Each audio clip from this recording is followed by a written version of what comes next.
여러분 만나서 반갑습니다. 우리가 성경 인물에 대해서 우리가 수요밥을 진행을 하고 있는데요. 오늘은 야곱의 세 번째 이야기입니다. 여러분은 혹시 이러한 경험이 있나요? 우리 시험 기간에 정말로 밤을 새워서 코피를 쏟아가며 열심히 공부를 했지만 정작 이 막상 이 시험지 앞에서 내가 그렇게 공부했던 것들이 기억 속으로 기억이 안 날 때, 아니면 또 정말로 내가 아끼는 친구와 어떠한 오해가 생겨가지고 그 친구에게 내 진심을 다 보여주어도 상황이 좀 더 좋은 쪽으로 흘러가는 게 아니라 더 꼬이기만 할 때, 우리가 그런 경험을 한 번쯤은 했을 거라고 생각이 됩니다. 내 열정과 내 노력으로만은 도저히 그 넘을 수 없는 그 마치 거대한 그 콘크리트 벽과 같은 그러한 막막함이 내 앞에 한 번쯤은 있을 거라고 생각이 됩니다. 우리 오늘 알아볼 이 성경에 나온 이 야곱이 상황이 바로 이러했습니다. 이 20년이라는 그 긴 시간 동안 외삼촌 그 라반의 집에서 산전수전 다 겪고 그 열심히 야곱이 일을 했는데, 그리고 그 일을 마치고 오늘 드디어 자신의 고향으로 돌아가는 길이었습니다. 어찌 보면 이 야곱에게 있어서는 자기가 원하는 여자 결혼도 했고 또 자기가 사랑하는 또 많은 자녀들을 낳아서 어찌 보면 이제는 야곱에게는 더 이상 고통은 없고 행복한 날만 기다리고 있는 것만 같았는데, 오늘 이 야곱의 인생에 가장 큰 위기가 도래하게 됩니다. 그래서 바로 자기가 오래전에 형 에서의 그 장자권을 팔아가지고 그 이후에 도망쳐 나오고 한 번도 못 본 그 에서, 그 형이 오늘 야곱을 죽이려고 쫓아옵니다. 그 에서가 혼자만 오는 것이 아니고 그가 거느리던 이 400명의 그 무장한 군사들까지도 거느리고 야곱을 찾아오게 됩니다. 그 필립 잠바로드라는 이 한 심리학자는 이런 말을 했어요. 인간은 불확실한 미래보다 이미 확정된 공포 앞에서 가장 무력해진다. 어때요? 우리 여러분들은 이 말에 대해서 공감이 가시나요? 야곱은 다시 자기의 그 전공 분야인 이 잔머리를 풀 가동을 하게 됩니다. 형 앞에서 어떻게 해서는 자기가 살아야 되기 때문에 자신의 그 수많은 재산, 가축들을 먼저 보내고 또 나의 사랑하는 가족들을 먼저 이 강가를 건너게 합니다. 그러면서 자신은 어떻게 해서든 이 에서로부터, 형으로부터 살아남을 궁리를 열심히 하게 됩니다. 하지만 야곱은 자신의 그 모든 것을 다 떠나보내고 이 야복 나루터 홀로 남겨지게 됩니다. 그리고 그날 밤 야곱은 문득 자기 머리에 스치는 것이 생각이 났습니다. 이제는 더 이상 자기가 어떠한 도망칠 것도 없고 어떠한 꾀를 써도 이 일이 풀리지 않을 거라는 사실을 알게 됩니다.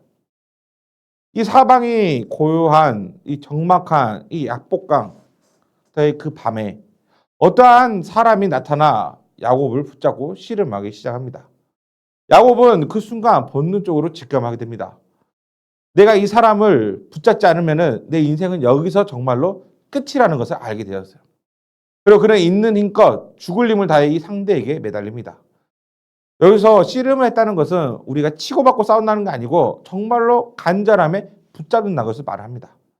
그들이 얼마나 치열했는지 상대방이 이 야곱이 도무지 말을 안 듣고 자신을 놓아주지 않자 한도뼈, 우리가 허벅지, 이 고관절을 끊어버리게 됩니다.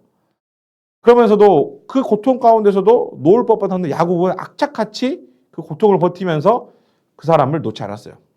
그러면서 야곱 말했어요. 당신이 내게 축복하지 않냐면 나는 절대로 이거 놓지 않고 어디도 가지 않겠습니다.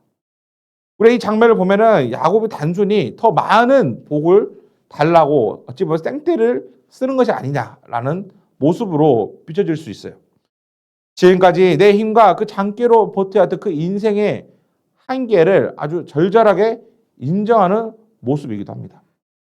하나님의 그 도우심 없이는 한 발자국도 더 이상 나아갈 수 없다는 어찌 보면 야곱의 정말 진심 어린 고백이었어요. 내 힘의 상징이었던 그 환도뼈, 어차피 내 몸을 지탱해주는 그 뼈가 부러지는 순간 아이러니하게도 야곱은 그제서야 비로소 진짜 하나님을 붙잡게 된 것이었습니다. 밤이 새도록 씨름하던 그분이 야곱에게 묻습니다. 네 이름이 무엇이냐? 과연 이분이 야곱의 이름을 몰라서 물었을까요? 그건 아니겠죠. 그분은 야곱이 어떻게 살아왔는지, 어떠한 존재로 살아왔는지 너무나도 잘 알고 있었어요. 그러면서 네 이름을 무엇이냐라고 물었던 것은 너가 지금 어떠한 삶을 지금까지 살아왔느냐라는 질문이랑 똑같은 거예요. 그러면서 야곱은 고개를 떨며 말했습니다. 제 이름은 야곱입니다. 남의 뒤꿈치를 잡은 자, 속이는 자, 바로 저의 이름 뜻처럼 저는 이렇게 삶을 살아왔습니다. 어찌 보면은 그의 물음에, 이 천사의 물음에 야곱은 자신의 그 부끄러운 과거와 자신의 그 정체성을 있는 그대로 드러낸 순간이라고 할 수가 있습니다.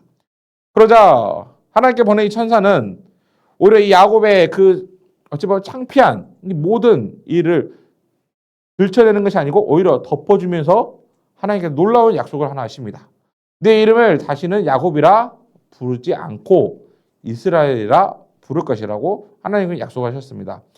이스라엘, 지금의 우리가 중동에서 지금 상황이 시끄럽지만 그 이스라엘의 뿌리가 되는 것이 바로 이 야곱의 이 사건으로 인해서 이스라엘 백성들은 자신의 핏줄이 바로 이 야곱으로부터 이어졌다는 것을 오늘 이 이스라엘이라는 나라를 통해서도 우리가 알 수가 있습니다. 이 이스라엘은 하나님과 겨루어서 이겼다라고 뜻이기도 하지만 본질적으로는 참된 의미는 하나님이 통치하신다, 다스린다라는 의미를 담고 있습니다.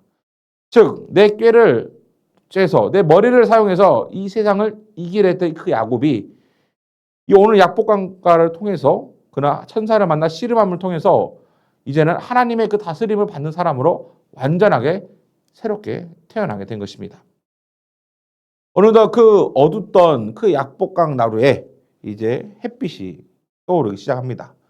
야곱은 어긋난 그 환도뼈 때문에 더 이상 온전하게 걸을 수가 없었어요. 그는 평생 절뚝거리며 걸어가야 했습니다. 어찌 보면 이 모습은 절대로 복을 받는 모습이 아닙니다. 어찌 보면은 하나님으로 인하여서 야곱은 평생 자신이 안고 가야 될 장애를 얻었다고도 볼 수가 있습니다. 그러나 성경은 뭐라고 말하고 있냐면 그에게 해가 돋았다라고 말을 하고 있습니다. 그리고 나서 그 장소, 이 압복강의 이름을 하나님께서는 브니엘.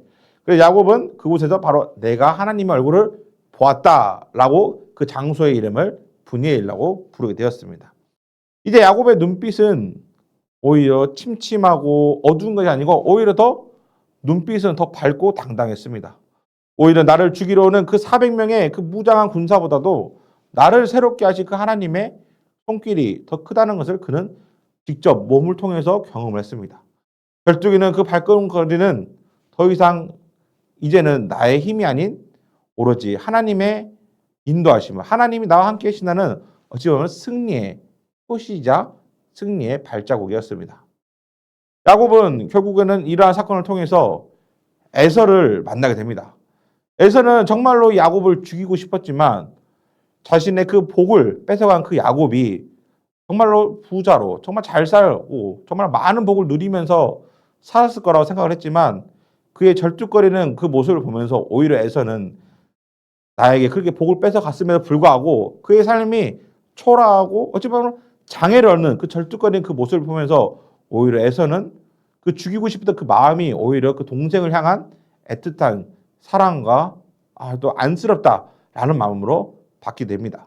그로 인해서 어찌 보면 이 야곱은 이 에서와의 정말 그 인생의 가운데 가장 어려운 시기가 있음에도 불구하고 오히려 그 절뚝거림으로 인하여서 자신의 목숨도 부지할 수 있었고 그리고 그 원수 같았던 그 형의 그 정말로 그 마음이 오히려 풀어져서 오히려 형과의 관계도 회복이 되었습니다. 이처럼 하나님은 우리의 이 모든 생각을 뛰어넘으신 분이십니다. 우리에게도 오늘날 이 야곱처럼 정말 내가 남에게 말 못할 고민 때문에 정말로 잠 못 이루는 밤을 보내는 사람도 있을 거라 생각이 됩니다. 성적 때문에 또한 친구 관계에서 혹은 나에 대한 미래 그러한 것 때문에 내 스스로가 짓누를 때가 있습니다. 오늘 우리가 이 야곱의 이야기를 통해서 기억해야 될 것은 우리 인생에는 반드시 이 약복강과 같은 절망의 순간, 앞이 보이지 않는 순간이 무조건 온다는 거예요. 내 방법이 다 막히고 내 지식이 다 막히고 그저 이 인생 가운데 나 혼자 뿐인 것 같다는 그러한 순간이 우리에게도 옵니다. 그런데 우리가 이러한 사실을 통해서 우리가 꼭 기억해야 할 것은 야곱이 그러한 상황 속에서 하나님을 만나서 그가 정말 모든 삶이 바뀐 것처럼 하나님도 우리의 그러한 어찌 보면 막막한 그 순간에 어찌 보면 우리가 그때 하나님을 가장 깊게 만날 수 있는 내 인생의 최고의 타이밍이라는 것을 우리가 잊지 말았으면 좋겠습니다. 그래서 내가 내 힘을 내가 의지하는 것을 조금만 내려놓고 그저 하나님께 우리가 솔직하게 하나님 제가 이러한 일 때문에 힘드니 저를 도와주세요 라고 우리가 좀 더 마음을 다해 정말 진심으로 하나님께 조용히 그 기도 가운데 하나님께 모든 것을 맡겼으면 좋겠습니다. 하나님은 어찌 보면 부모님보다도 우리의 모든 것을 잘 알고 계시기에 여러분들의 그 아픈 곳을 주님께서는 분명히 알고 계실 것이고 그 만져주심을 통해서 오늘 이 야곱이 이스라엘이라는 이름을 받고 하나님이 나와 함께 하신다. 하나님이 내 인생의 지도자시다. 내 인생을 이끌어 가신다. 그것처럼 하나님께서는 우리들에게 이 이스라엘이라는 이 멋진 새 이름을 우리들에게 주시면서 우리의 삶을 이끌어 가실 것입니다. 우리가 그 하나님을 믿고 의지하면서 우리가 정말로 야곱처럼 정말 하나님이 그 내 인생을 정말 탄탄대로로 인도하시는 그 은혜가 우리 사랑하는 고등부 모든 여러분들에게 있기를 간절히 소망하면서 다음 수요 바이블 시간에 만나도록 하겠습니다. 오늘 모두들 안녕.